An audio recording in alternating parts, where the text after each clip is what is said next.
Google Translator will only take you so far. Lisa, when he was about 11 years old, I got a new classmate called Lisa. She quickly got into the group of popular girls in our class. I couldn't have cared less, but without any cause or reason, Lisa was determined to go out of her way to be mean to me. She spread rumors about me that got worse over the years. They escalated from her telling everyone she had seen me pick my nose at age 11 to her telling the whole school I was pregnant at age 15. Meanwhile, I never said a word to her. We never had any contact. She was just fixated on me for some reason. She also called me slurs and ruined any friendships I was trying to form. She always was an overachiever, but in that book smart way where she was not intelligent at all, but great at standardized tests and stuff. We were in the same English class, not our first language, and she always went above and beyond with her homework. She had gotten stuck at a certain level of English, though. No amount of expensive family trips to Australia had changed that. And now, finally, the class was catching up to her. She had obviously been Googling smart sounding words and Google translating parts of her homework because she could never even begin to pronounce the nonsense she had written down the week before. Me though. I sucked in every single other class, but English was my best subject. So I made a plan. Lisa had this strong-headed, friendly but less than clever friend called Hannah. One had never spoken to her, but he knew she always took Lisa's homework and her tests home to learn with them. She didn't copy the homework or the answers. She was just really bad at English and wanted to improve by reading the correct solutions. At the beginning of the new school year, I made a leap of faith. I sat next to Hannah, even though Lisa sat next to her on the other side.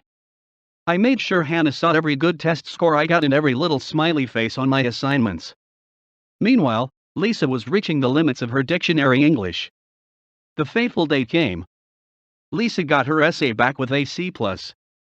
I got mine back with an A. I saw the wheels turning within Hannah's head.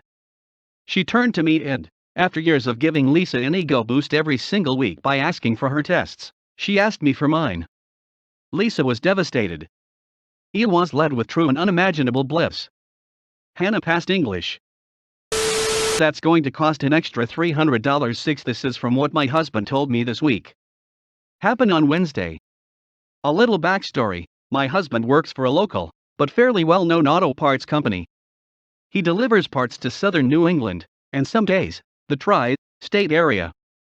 His days are long. He starts work at 3:30 to 4 a.m. and gets home around 5 p.m., 5 days a week.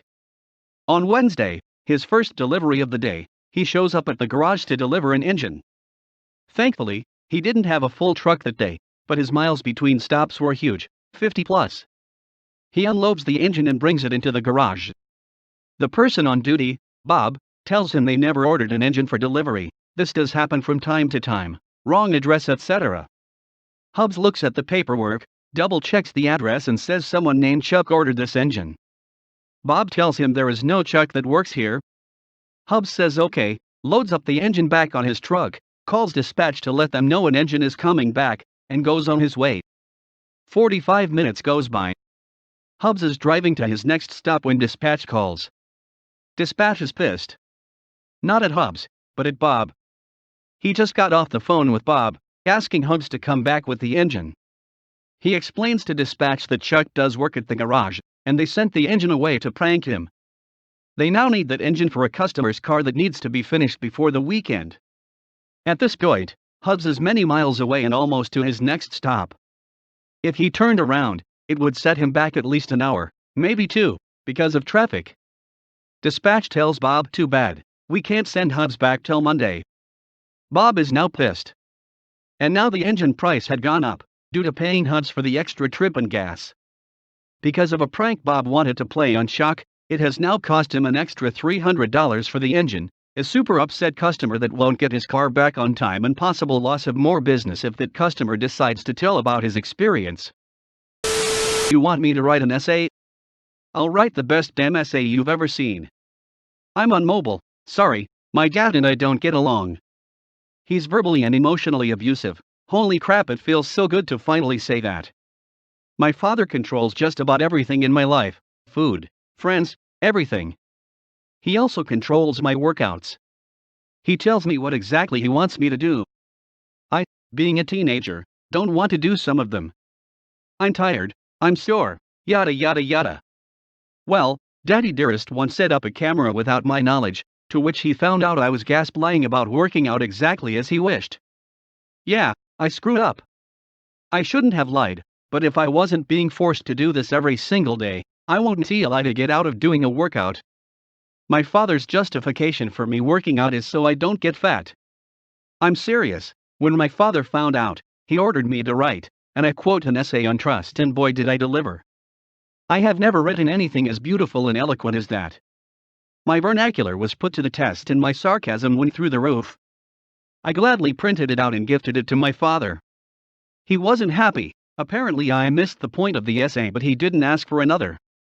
I consider that to be my greatest victory over my abusive father, and quite honestly, I couldn't be happier. Edit: I added the essay to the comments. But here's the link: https://m.imager.com/gallery/phpdlnt. Thanks for the great teaching materials, guys. Have fun using them. Short background: I work for an education company providing supplementary classes to rich kids. I just quit after 2.5 years. 2 weeks ago, my company asked me to deliver an history course. No problem, says I haven't taught history in a while, so I'll need some time to prepare the course, but otherwise, sure, happy to. Don't worry, says my company, we have prepared the material for you, you just need to teach the class. It starts tomorrow, thanks let's CK. So I'll look at the material. It couldn't be more useless. Just a couple of pages photocopied from some random Billy Age 5 guide to history book. Random shit picked up with no coherence. I'm dead. I can spend the next few nights making a complete 2-week course on WW2, planning the courses at each it. The plan involved going through all theaters and major events of the war from start to finish.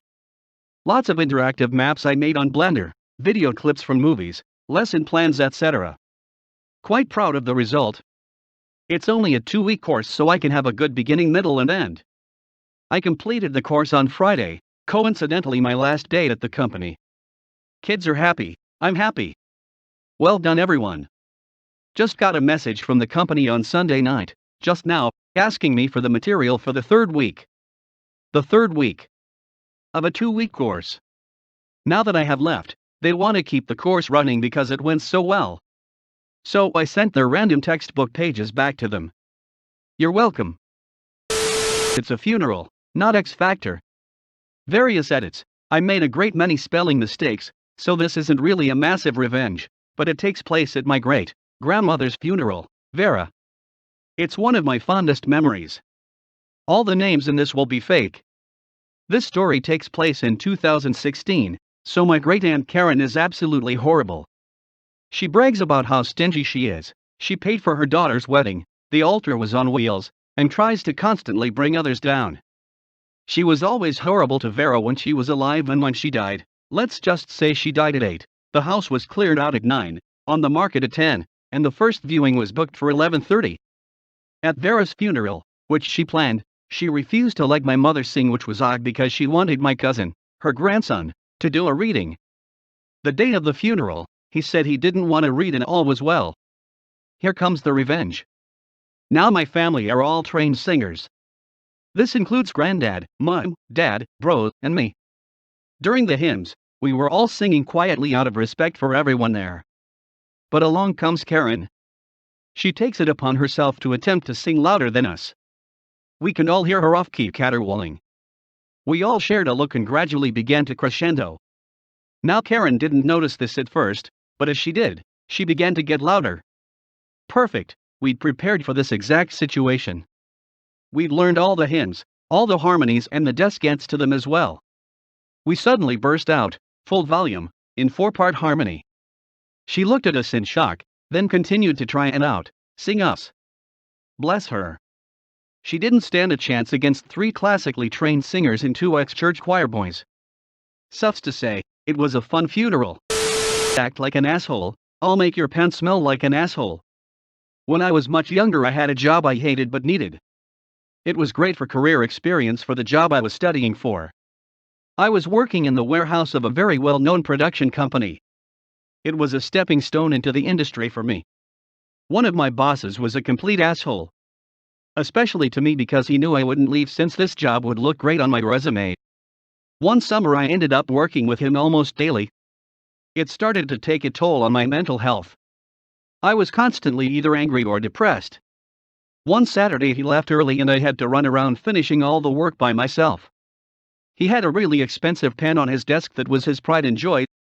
He took it and stuck it between my sweaty butt cheeks. It sat there the rest of my shift while I worked hard getting sweaty and gross finishing the work he had ditched out on. Before I went home I pulled out the pen and placed it back in its holder on his desk. It smelled horrible. I started to get nervous about what I did, started to second guess myself, but said fuck it and went home. The next time I was in his office I noticed the pen was gone. He never said anything to me, but I could always tell he suspected me. I don't think he knew for sure what had happened to his pen exactly.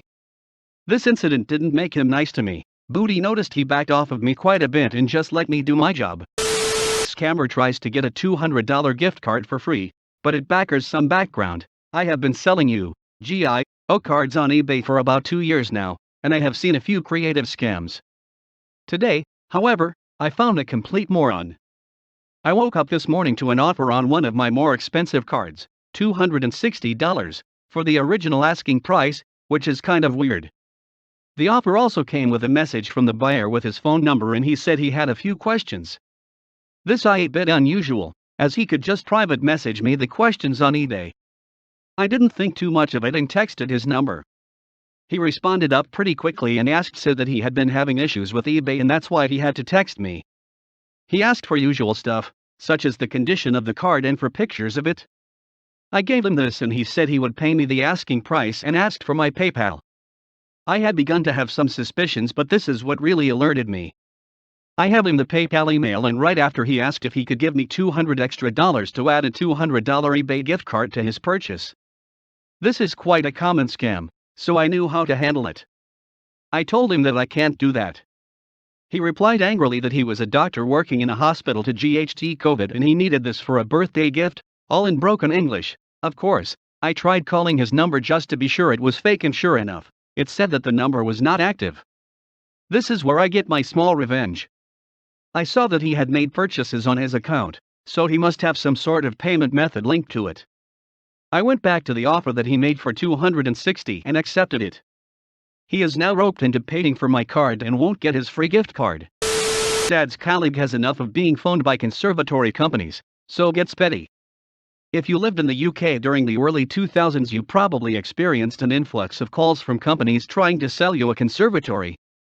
I don't know if it's still a thing, but back then you'd sometimes get 3 to 4 a week. You'd get the hardline pushy sales team trying to get that free quote meeting out of you. Honestly, it was like the PPI thing and annoying. My dad's friend called Tony lived in a second floor out and used to get these calls regularly. One company in particular used to call him pretty much weekly trying to sell him a conservatory. Eventually Tony had enough and accepted excited sales rep's offer to come out. On the day of the meeting Tony met him on the street outside and when the sales rep got out casually pointed to his second floor window and said, "So what time do you think would be good for there then?" Gets plenty of some. The sales rep got really pissed and asked if he was joking. After Tony invited him to come up to prove he wasn't, the sales rep started shouting about how he'd had his precious time wasted and other customers were waiting. Tony casually said, "Well, you phoned me," and went back inside, leaving the sales rep to burn rubber in a temper out of there. He still got calls but never from that company again. Don't mess with the greenskeeper. I'm a golf course maintenance guy. My official title is greenskeeper. Greens are my specialty. I mow them every morning. Mowing greens is a slow process for a beginner, but when you get someone like me who's been doing it for years on the machine, I'm much faster and more efficient.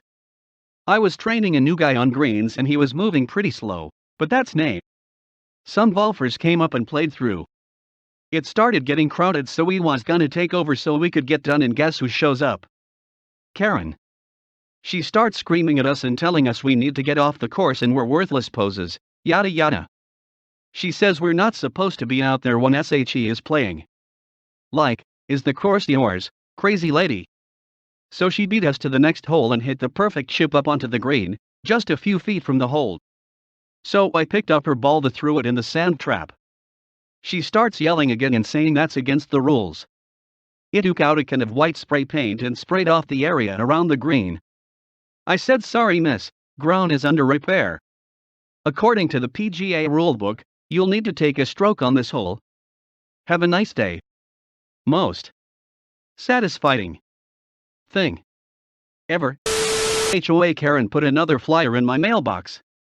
The local HOA is basically the epitome of useless. They allowed the landscapers to leave a pile of branches 15 feet high that blocked an entire lane of traffic through our neighborhood, but have the gall to leave me flyers about my garbage cans. To top it off, they have the annoying tendency of leaving flyers in my mailbox, which is not only obnoxious, but also federally illegal. So I politely thanked them for taking such amazing care of the neighborhood, and informed them that it was illegal to put things in people's mailboxes, especially without proper postage. This I where it gets Betty. They chose to respond in a very snarky and sarcastic manner, at which point I did the same, and then informed the local postmaster about the situation. Fortunately for the postmaster, the HOA board conveniently left their names and phone numbers on the flyers, so it shouldn't be much work tracking them down. Edit to add photo taken by a friend photo. Like, share, comment, subscribe, thanks, it helps me a lot.